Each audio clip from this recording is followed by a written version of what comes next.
성령론을 살펴보고 있습니다. 이 성령론은 구원론에 포함해서 우리가 살펴보는데, 그 이유는 예수 그리스도께서 성취하신 구원을 우리에게 적용하시는 분이 성령님이시기 때문입니다.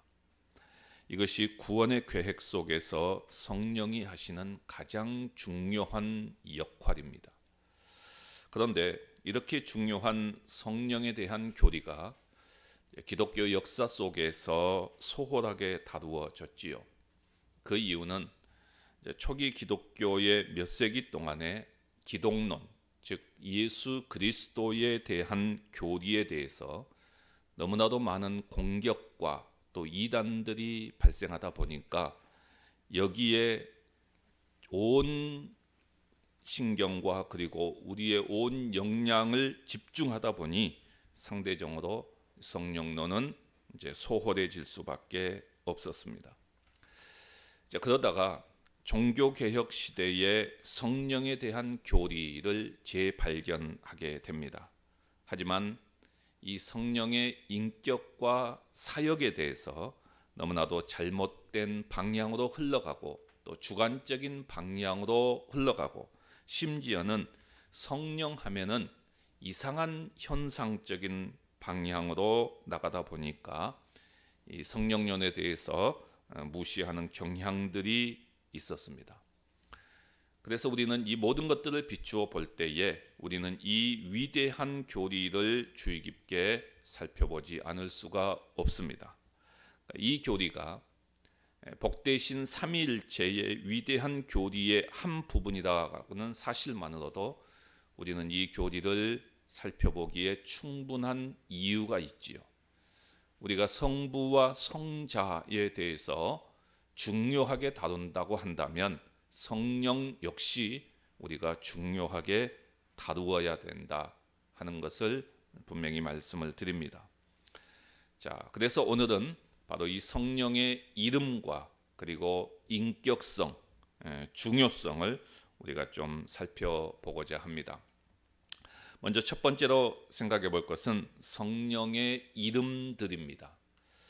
우리가 항상 그 하나님에 대한 교리도 마찬가지고 예수 그리스도에 대한 교리도 마찬가지였습니다. 그러니까 그 교리를 접근할 때에 그가 어떤 분이신가 하는 것들을 우리가 살필 때에 성경에 등장하고 있는 그의 이름들의 의미들을 우리가 살펴보는 것이 굉장히 중요한 의미인 것입니다. 그리고 또 그 교리에 접근하는 가장 좋은 방법이 바로 그에게 주어진 이름과 호칭들을 우리가 살펴보는 것이죠.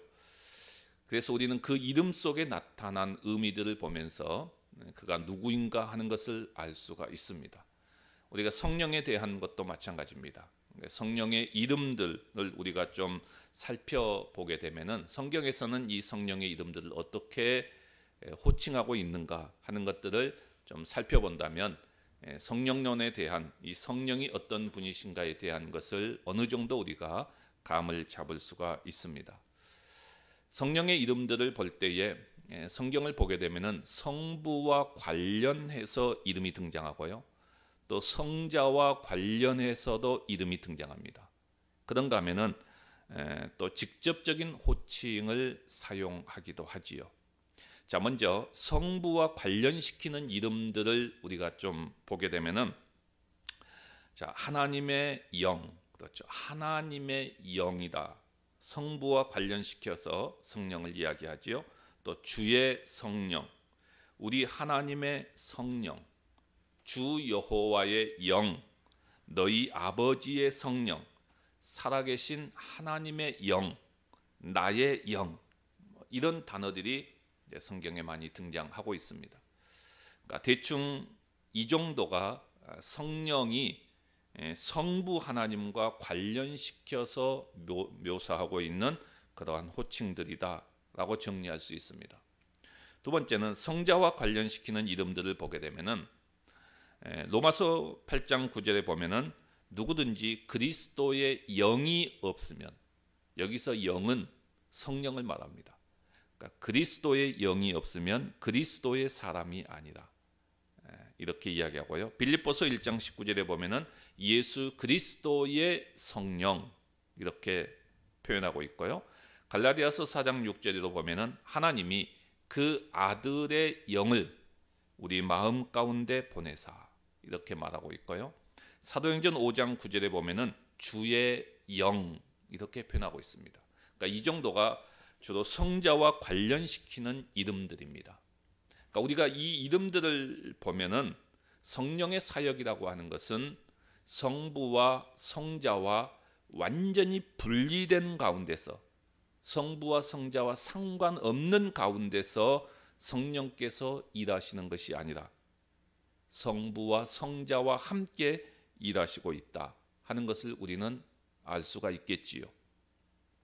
그런 반면에 또 직접적이거나 개인적인 그 호칭들이 또 성경에 나옵니다. 직접적인 호칭은 성령이라고 말합니다.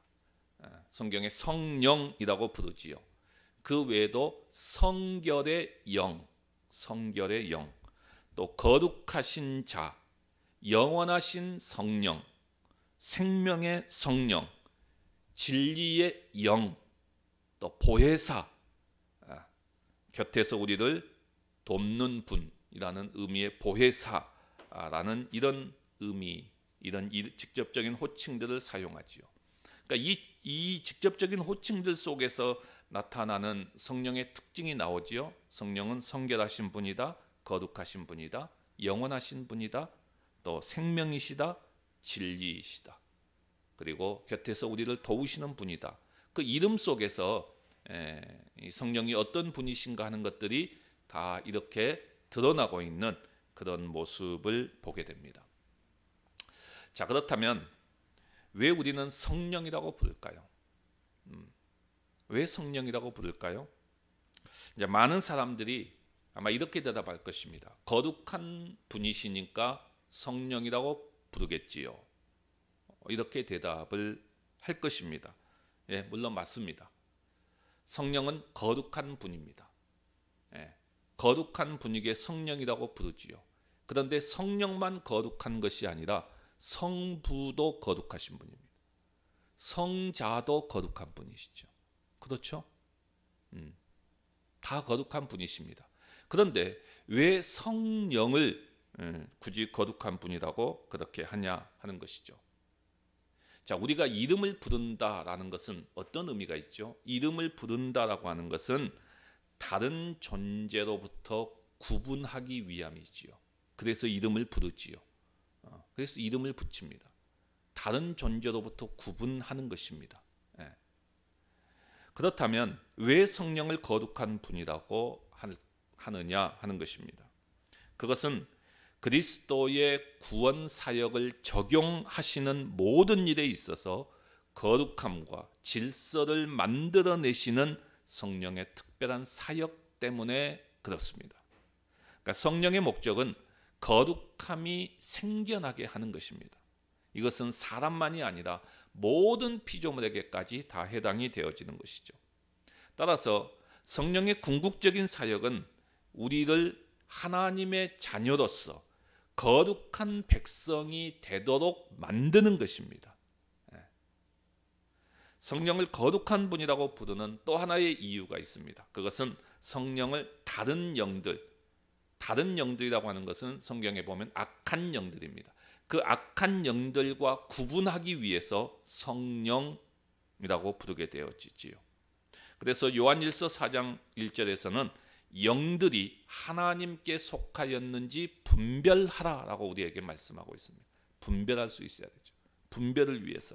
자, 이렇게 구분하기 위해서 성령을 거룩한 분으로 부르게 되어집니다.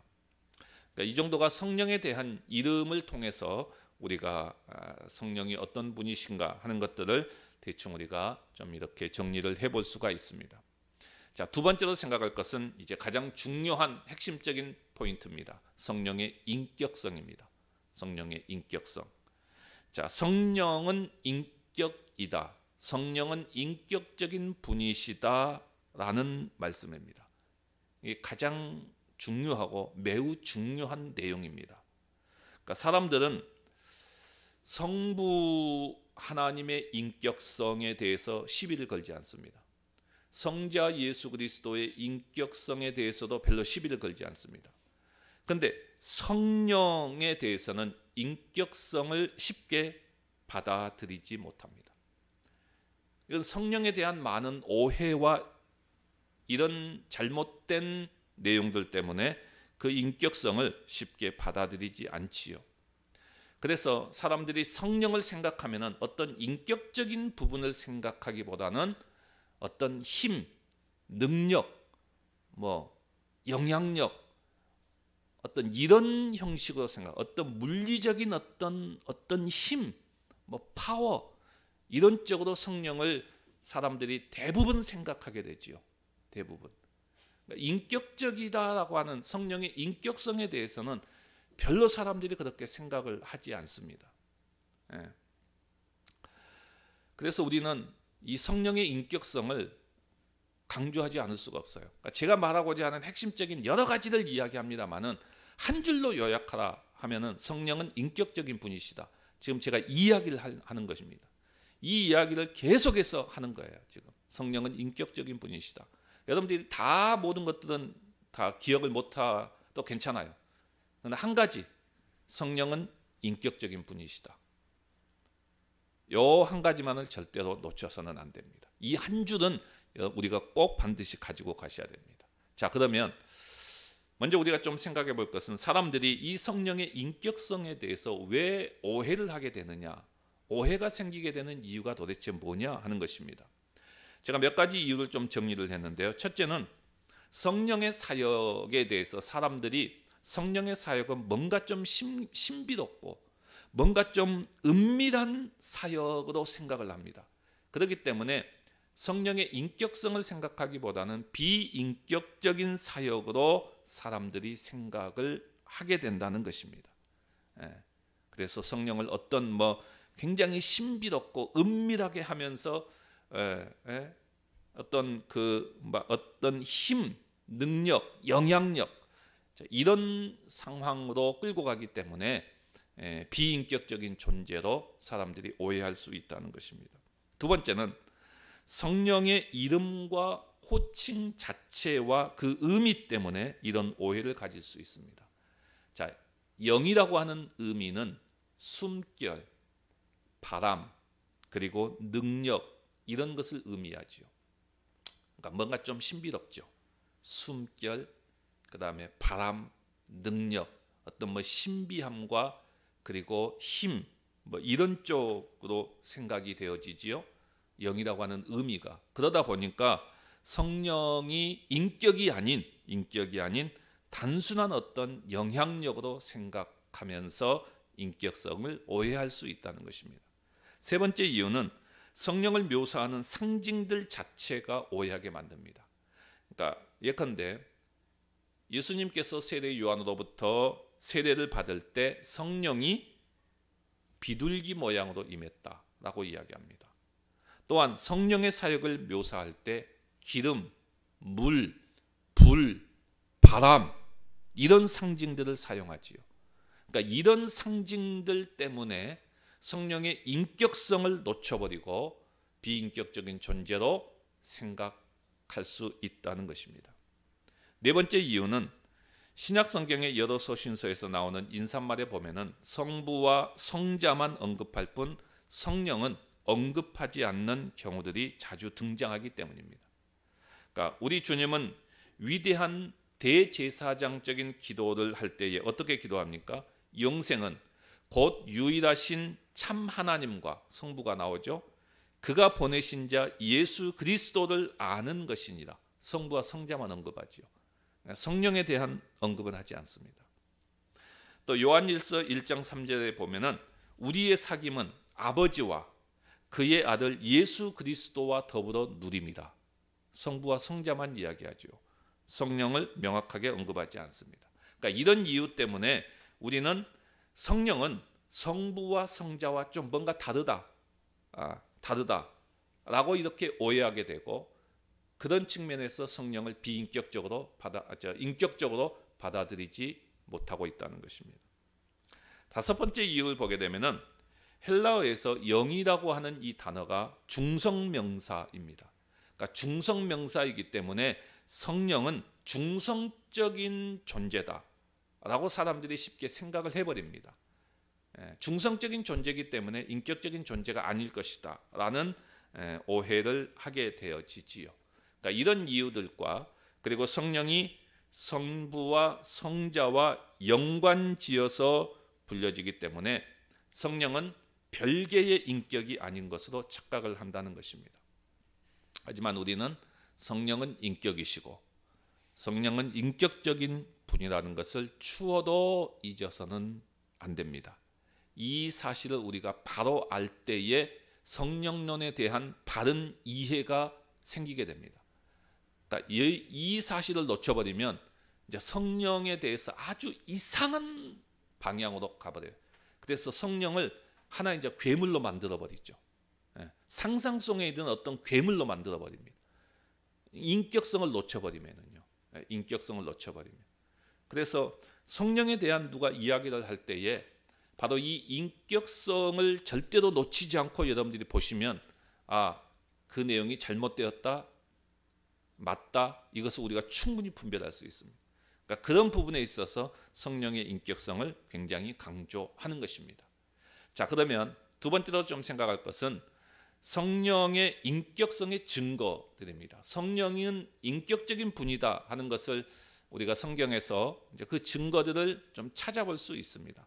앞에서 제가 이야기했던 오해에 대한 반론이면서 또 성경에서 그의 인격성을 증거하고 있는 것에 대한 내용들을 좀 간추려서 정리를 해 보도록 하겠습니다.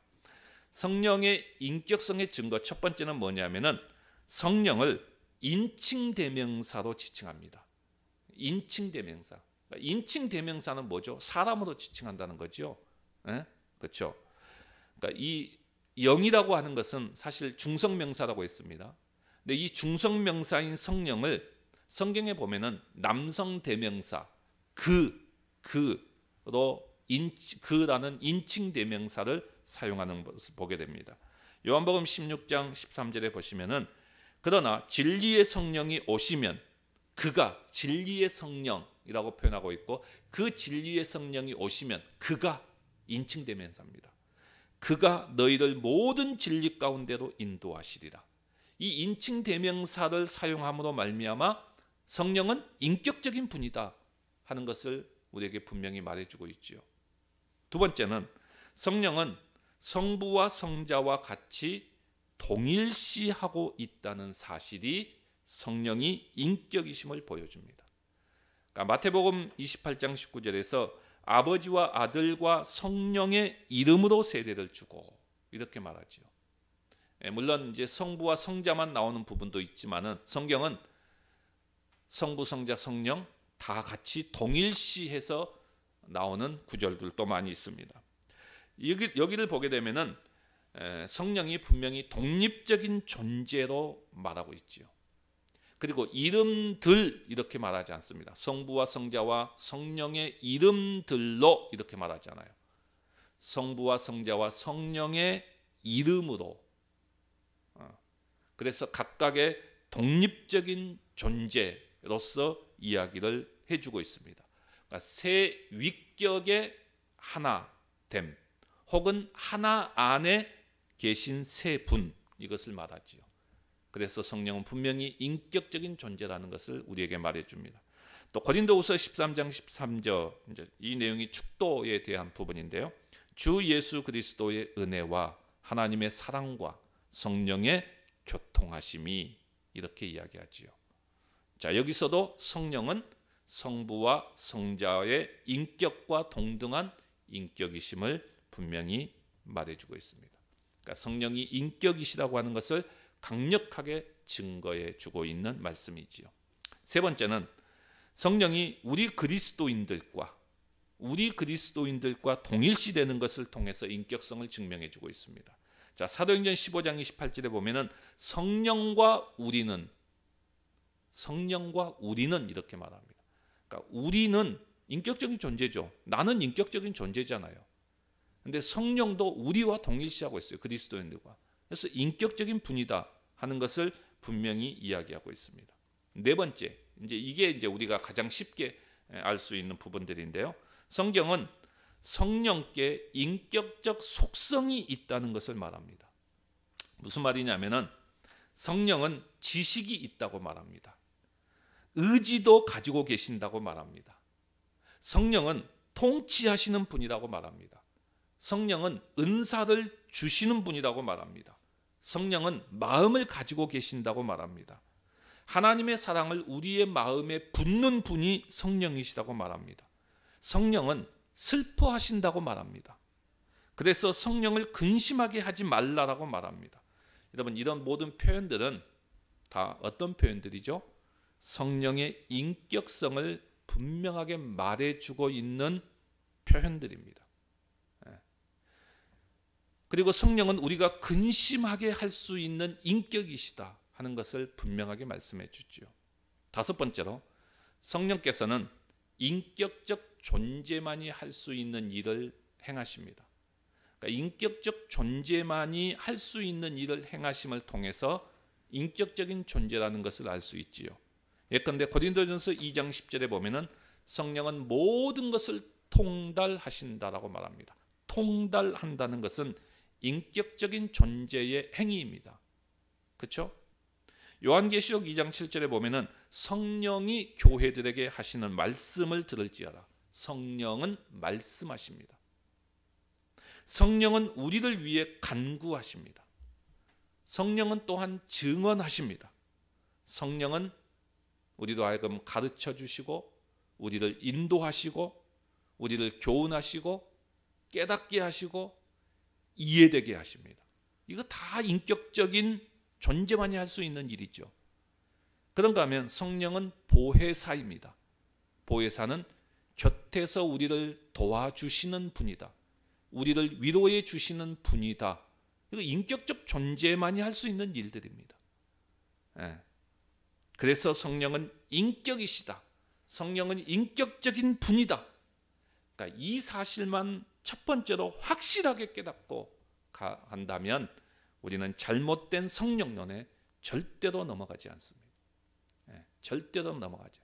자, 여러분들이 성령론을 누가 이야기할 때에 그 성령론에 대한 이야기를 할 때에 인격성이 있는 것처럼 말하는지 그렇지 않는지를 보시면은 금방 분별할 수 있어요. 인격적인 아닌 존재로 이야기하면 성령을 하나의 어떤 그 뭡니까? 슈퍼맨이에요. 슈퍼맨. 완전히 슈퍼맨으로 그냥 묘사하는 거예요. 그리고 완전히 괴물처럼 만들어 버리는 거예요. 뭐든지 할 수 있는 괴물처럼. 그래서 성령만 있으면 하여튼간 모든 것 다 할 수 있는 거. 그러니까 그런 이상한 방향으로 끌고 가버리죠. 아니죠. 성령은 인격적인 분이십니다. 인격적인 분이시 어떻게 행하시는지 우리는 잘 알잖아요.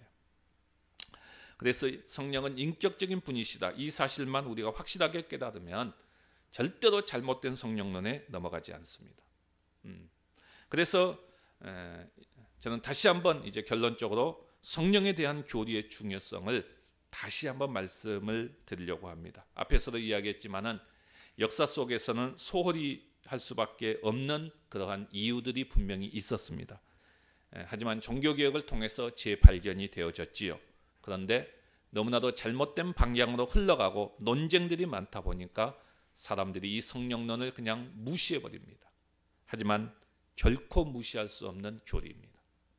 우리가 이 성령론을 중요하게 살펴보는 이유는 우리가 어떤 학문적인 욕구를 충족하기 위함이 아닙니다. 성령에 대한 지식을 쌓기 위함도 아닙니다. 정말 우리가 그리스도인의 삶을 살아가고자 노력하는 사람이라고 한다면 성령론을 중요하게 다루어야 됩니다. 왜냐하면 성령론은 이론이 아닙니다. 성령론은 실제입니다. 우리 그리스도인의 삶에 있어서 실제적인 교리입니다. 내가 그리스도인이라고 한다면 내가 어디를 가든지 간에 내가 어디에 있든지 간에 내가 무엇을 하든지 간에 성령은 내 안에 거하십니다. 그렇기 때문에 굉장히 중요한 것이죠. 내 안에 거하십니다. 우리의 몸은 성령이 거하는 성전이라고 표현하고 있습니다. 성령이 거하는 성전으로서 거룩한 성전으로 지으심을 받아가야 된다라고 말씀하고 있습니다. 그래서 굉장히 중요하고 굉장히 실제적인 것입니다. 그래서 우리가 이 성령론을 정말 중요하게 보셔야 되고, 오늘은 이 성령론의 지난 시간에 서론에 이어서 오늘 제가 강조했던 핵심적인 키포인트는 성령의 인격성입니다. 인격성. 요거 하나예요. 요거 하나. 성령의 인격성. 다음 주에는 또 다른 게 나오겠죠. 예. 다음 주에는 이제 성령의 신성이 나옵니다. 예. 이번에는 성령의 인격성. 성령은 인격적인 분이시다. 인격적인 분이시다. 그렇기 때문에 우리에게 인격적으로 대하십니다. 우리도 성령님을 인격적으로 대해야 됩니다. 예. 그러니까 이 사실을 우리가 절대로 놓치지 마시고, 성령은 인격적인 분이시다 하는 사실을 굳게 붙잡고 나아가는 우리 모두가 되시기를 주님의 이름으로 간절히 바랍니다.